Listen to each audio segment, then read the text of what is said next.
Starting 2 months ago, Joe Biden, who had spent years promising that he would never pardon his son, Hunter Biden, that he would trust the courts and the rule of law to adjudicate his guilt, saying, unlike Trump, he believes in the justice system and the rule of law and nobody is above the law. As soon as that election was over, he turned around and pardoned Hunter Biden, exactly what he swore and promised he would never do. And then in the last day of his presidency, early this morning, he issued preemptive blanket pardons to some of his most important political allies, including Liz Cheney and the rest of the January 6th committee, including Adam Kinzinger and Jamie Raskin, that whole crowd. Just want you to think about that for a second. Joe Biden, on his last day in office, did not really pardon huge numbers of people who have been overcharged in part because of the laws he helped pass for non-violent drug offenses. He did pardon a lot of those before, but not on the last day. He instead he chose to immunize from criminal liability Dick Cheney's daughter. Obviously a gift for having supported Kamala Harris, along with Dr. Fauci, whose behavior during the COVID pandemic was highly, highly questionable, to put that generously, in so many ways. And this General Mark Milley, who had worked for Trump and actively sought to subvert Trump's foreign policy in a way that he boasted about it and the media celebrated, he now too has a pardon and therefore immune from whatever possible crimes he may have committed by deliberately sabotaging the foreign policy of the elected president as an unelected general and basically inverting the way we're supposed to live, which is with civilian rule over the military, not military rule over our civilian politics. Here from NBC News, they were anticipating that Biden would do this a few days ago. Quote, Biden is expected to leave office, to issue more pardons before leaving office on Monday. The timing of the clemency action, should Biden decide to grant them, is likely to be during his final hours in office and could include preemptive pardons, sources told NBC News. And that's exactly what Joe Biden did today. Here's the first one, the set of pardons that he issued early in the morning, not to his family members, that came after, but to his political allies. Quote, our nation, said Biden, relies on dedicated, selfless public servants every day. They are the lifeblood of our democracy. Yet alarmingly, public servants have been subjected to an ongoing threats and intimidation for faithfully discharging their duties. I believe in the rule of law, said Biden, and I am optimistic that the strength of our legal institutions will ultimately prevail over politics, but these are exceptional circumstances, and I cannot in good conscience do nothing. That is why I am exercising my authority under the Constitution to pardon General Mark A. Milley, Dr. Anthony S. Fauci, the members of Congress and staff who served on the Select Committee of January 6th, and the U.S. Capitol and D.C. Metropolitan Police officers who testified before the Select Committee. The issuance of these pardons should not be mistaken as an acknowledgement that any individual engaged in any wrongdoing, nor should acceptance be misconstrued as an admission of guilt for any offenses. Our nation owes these public servants a debt of gratitude for their tireless commitment to our country. We were constantly told that the most important principle that Trump was eroding was that nobody is above the law. The rule of law makes all of us, no matter our station or position or power station, subject to the same rules as everybody else.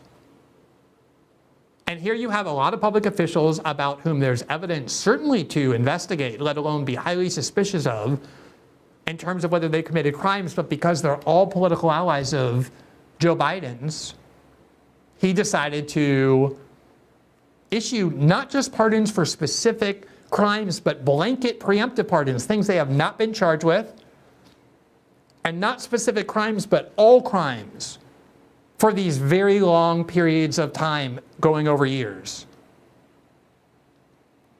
Now, again, that was what we were told throughout 2020 was the greatest threat that Trump could possibly impose on the United States. Here is the Washington Post columnist Philip Bump, who I really believe is, and I know I could say this about a lot of people, but he is the most flagrant, blatant Democratic Party policy in any mainstream media outlet, the Washington Post. He never deviates from defending the Democratic Party and just spewing standard anti-Trump resistance trek from the pussy protest of 2017.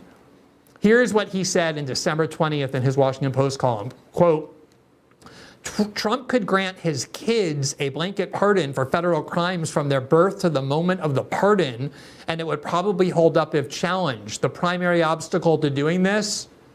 Norms. So nothing. In other words, Trump doesn't care about norms, unlike us, unlike the Democrats. So because the only thing that would stop him from giving blanket preemptive pardons to all of his kids is norms, and he doesn't care about norms, there's nothing actually to stop him. That's what Philip Bump said. And then Donald Trump left office without issuing a single pardon to a single family member. And obviously he never went back and accounted for that. Now here's the very same Philip Bump in the Washington Post. Not in 2020 when Trump was president, but in 2025 today, while Biden still was, talking about the exact types of pardons that in 2020 he said were so evil and corrosive. The Washington Post gathered all their very esteemed and diverse columnists today to react to the speech Trump gave and also the whole ceremony of his inauguration. And here was one of them, Perry Bacon Jr., who commented on these pardons. Quote, Biden announced pardons for his 3 siblings, his sister-in-law, and his brother-in-law at around 11:30 a.m. in one of his final acts as president. Earlier in the day, he had announced pardons for General Mark Milley, Dr. Anthony Fauci, and the members of Congress and staffers who served on the January 6th committee. These were all preemptive pardons. None of these people had been convicted of a crime. This goes to the seriousness of today. The person being inaugurated as president has often suggested he will use the legal system to punish people simply for not agreeing with him ideologically or on policy issues, or for conducting legitimate investigations of his conduct. I can understand why Biden felt the need to issue these kinds of pardons in a way that Bill Clinton did not before George W. Bush took office, or George H.W. Bush did not do before Clinton assumed the presidency. I mean, can you believe that? Just the flagrancy of it? Oh yes, if Trump had issued pardons like this, that would have been the end of the republic. But when Biden does it, it's totally different, totally different. And the one thing I continue not to be able to believe, even given the level of audacity we usually see from these people, is that they have gone around for a year warning that it was Donald Trump who would weaponize the justice system in order to prosecute his political enemies, even though he did none of that in his first 4 years of office from 2017 to 2021. You know who did do that? You know who did weaponize the justice system to try and continuously put into prison their political enemies? That would be the Democratic Party under the Biden administration. I showed you how they were drooling at the mouth to watch Donald Trump Jr. and Ivanka Trump and Jared Kushner and all those close Trump associates, and then Trump himself being, quote, frog marched out of the White House by Robert Mueller and imprisoned for life. They're the people who have spent years trying to imprison their political enemies. They brought 4 different felony charges against Donald Trump in 4 different jurisdictions, one more frivolous than the next. And they were open about the fact that they believed their best strategy for winning the 2024 election was to make sure Americans saw Donald Trump behind bars. Prosecuting and imprisoning their political enemies was close to a #1 goal of Democrats and the corporate media throughout all the Trump presidency, and even especially as he looked like he was going to be a big threat to win the 2024 election again. And then these very same people turn around, have the audacity to turn around. I don't understand the shamelessness here. And say that even though 4 years ago we were warning about the evils of preemptive pardons to your family and close allies, this is totally different because Trump is the one who wants to weaponize the justice system to imprison his political enemies. So it's totally different when Biden did it. Here is Philip Bump responding to Perry Bacon. He said, Perry, all that's true, but it's worth noting that James Biden was part of Hunter Biden's business efforts and a particular target of Republicans. Others in his family have been looped in as well into the, quote, largely contrived investigation as well. So it's not just the media as an abstraction that treated a possible Trump preemptive pardon or blanket pardon of his family members and close allies as the end of the American rule of law. It's the very same people who said that, and I could show you example after example, who today on a dime switched everything they were saying and said that it was justified for Joe Biden to do so. It was completely different. Here from Politico, this is how they describe these last-minute flurry of preemptive pardons to Joe Biden's entire family. The headline, Playbook PM, American Carnage, Part 2, quote, with just 20 minutes left in office, Biden announced a final batch of pardons for his family members, including his siblings, James Biden, Valerie Biden Owens, Frances Biden, and their spouses. Biden's 11th hour decision on the matter serves as a final check of Trump's power, blocking him from exacting legal revenge against those on his rumored enemies list. In a statement announcing the pardons, Biden noted the move could, quote, should not be mistaken as an acknowledgement that any individual engaged in any wrongdoing, nor should acceptance be misconstrued as an admission of guilt or any offense. Those public servants have served our nation with honor and distinction and do not deserve to be the targets of unjustified and politically motivated prosecutions.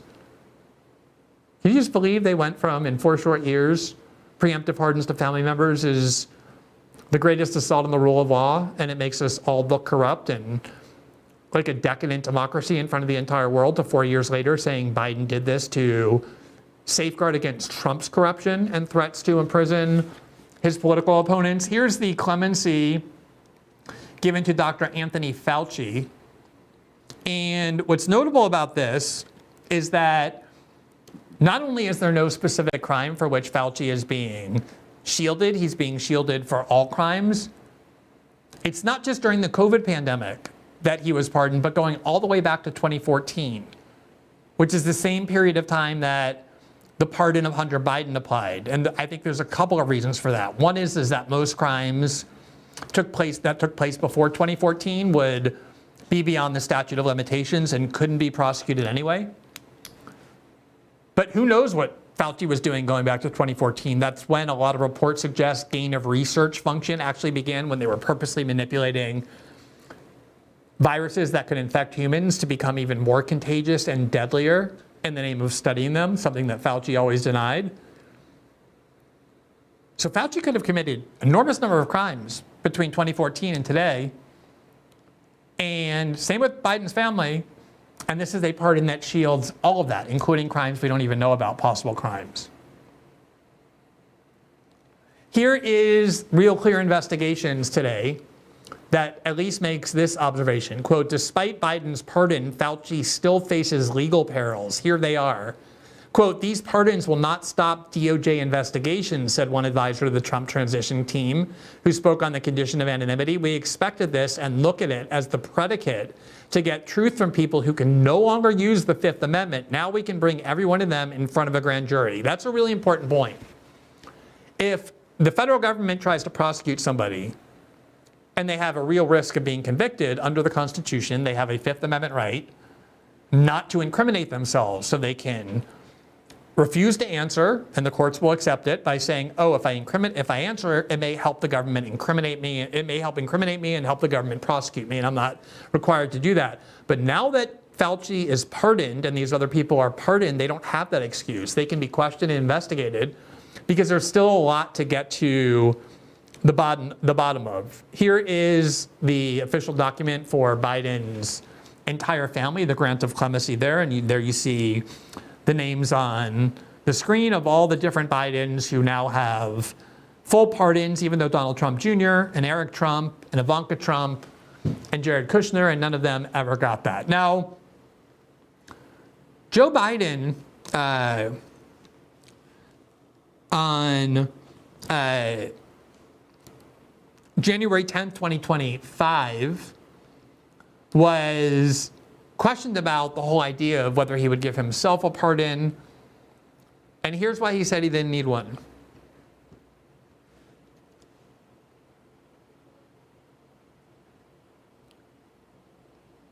Sir, on pardons, have you ruled out a pardon for yourself or any other additional members of the family? For myself? Yes, sir. What would I pardon myself for? That's what I'm asking. No, I have no contemplation of pardoning myself for anything. I didn't do anything wrong. Mr. President, would you comment on Meta's decision to... So look at that rationale. He's saying, no, I personally, Joe Biden, I don't need a pardon. I didn't do anything wrong. Only people who did things wrong need a pardon. But that would mean that Anthony Fauci and Liz Cheney and General Mike Milley and all the Bidens, according to Biden's rationale, may have done so. Now, just to make a technical point here that can be really important about how pardons work, the president can pardon somebody, but then that person has to accept or reject the pardon. And if they reject the pardon, it means it has no effect in court. The president can't impose a pardon on somebody. Somebody has to see the pardon offered to them, and then they either accept it or reject it. And despite Biden's claim and the media's claim that the acceptance of these pardons, and this means that all the people who are pardoned today, Liz Cheney, Fauci, the Biden family, Jamie Raskin, Adam Kinzinger, chose to accept these pardons. And back in 1915, the Supreme Court, in the case of Burdick versus the United States, which for the first time was trying to rule whether a citizen can reject a pardon because there was a newspaper editor who the courts were trying to force to give up his source and he refused.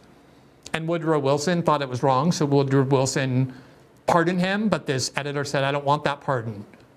I want to fight this on principle. And the Supreme Court had to ask, is this refusal of a pardon, does that mean that he's not pardoned? And they ultimately concluded that he does have the right. And here's part of what they said, quote, acceptance as well as delivery of a pardon is essential to its validity. If it's rejected by the person to whom it is tendered, the court has no purpose to force it on him. And then later on in the decision, this is what they said. Listen to this. This has been part of the jurisprudence of pardons for more than a century now.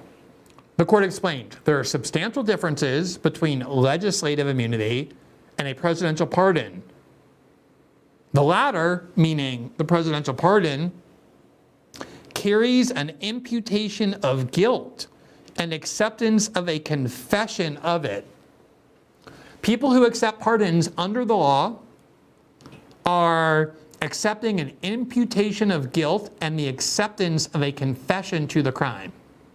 So Joe Biden, the media, everybody else can say these pardons don't mean they're guilty, but according to longstanding jurisprudence in the United States, which cannot just be waved away with decrees by Joe Biden, no matter how much the media supports it, it means that technically these people have acknowledged some sort of confession of some sort of wrongdoing. Interestingly, as you know, Donald Trump has been making very clear that he intends to pardon the January 6th defendants, including ones who engage in violence against police officers on the ground. That, and we've covered this before, the Justice Department went way overboard in terms of inventing new theories to turn them into felons, including people there who are for nonviolent protests. They've been given extremely harsh political sentences. Unlike any sort of protesters, including ones who engage in far more disruptive pardons, typically get. And I think right after we went on the show, I'm hearing that Trump actually did issue pardons of all 1,500 January 6 defendants who have been found guilty, who are in prison. So all of them are going to be getting out of prison, I assume. He made good on that promise. Here is Politico when they were talking about the prospect that Donald Trump might follow through and pardon the January 6 defendants. The Justice Department, January 6 defendants who accept pardons will make a, quote, confession of guilt. Some defendants claim that Trump can issue, quote, pardons of innocence. But federal prosecutors told a judge that pardons would not wipe away their guilt. Quote, the Justice Department sent a message Wednesday to January 6 defendants. Accepting a pardon from Donald Trump is a, quote, confession of guilt for your crimes.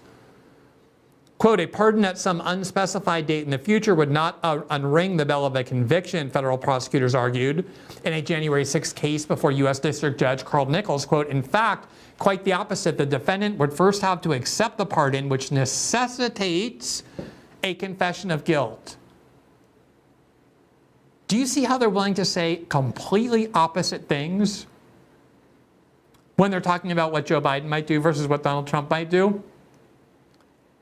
Politico just said in that article that I read you that all these people who accepted pardons today from Joe Biden, Liz Cheney and the rest, aren't confessing to guilt. And yet when it came to the pardoning of the January 6th defendants, the same Politico said, no, by definition, federal prosecutors say you have to accept the pardon. And once you do that is a confession of guilt, which is what the Supreme Court said in 2015. It just doesn't apply only to people getting pardons from Trump, but also Joe Biden, which now includes his entire family, and the January 6th Commission, and Dr. Mark Milley, and General Mark Milley, and Dr. Anthony Fauci. If you can't remember the last time you slept all night or got a healthy sleep or didn't feel stressed during the day, I really want to talk to you about CBD from CBD Distillery. They've got natural solutions, not pharmaceutical ones, natural ones for sleep and stress that people cannot stop raving about. Check out some of their 48,000 five-star reviews. Quote, the best sleep I've gotten in years. I wake up feeling refreshed and ready to go. And it's not just sleep. They have plant-based solutions to help with stress, with mood, with focus, even with types of pain, including after exercise. All of it is made with high quality, clean, natural ingredients. CBD Distillery's targeted formulations are made from the highest quality clean ingredients. There's no fluff, there's no fillers, just pure, effective CBD solutions designed to help support your health. Look, there's a lot of CBD out there.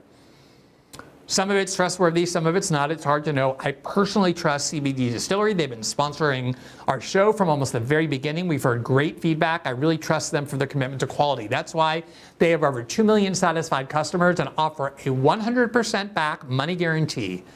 If you're still struggling with sleep, stress, other health concerns, maybe it's time to try something different than filling your cabinet with a bunch of prescriptions that your doctor gives you and products from Big Pharma. CBD from CBD Distillery. I have a 20% discount to get you started. Visit cbdistillery.com. Use the promo code Glenn for 20% off. That's cbdistillery.com. Promo code Glenn. cbdistillery.com. Thanks for watching this clip from System Update, our live show that airs every Monday through Friday at 7 p.m. Eastern, exclusively on Rumble. You can catch the full nightly shows live or view the backlog of episodes for free on our Rumble page.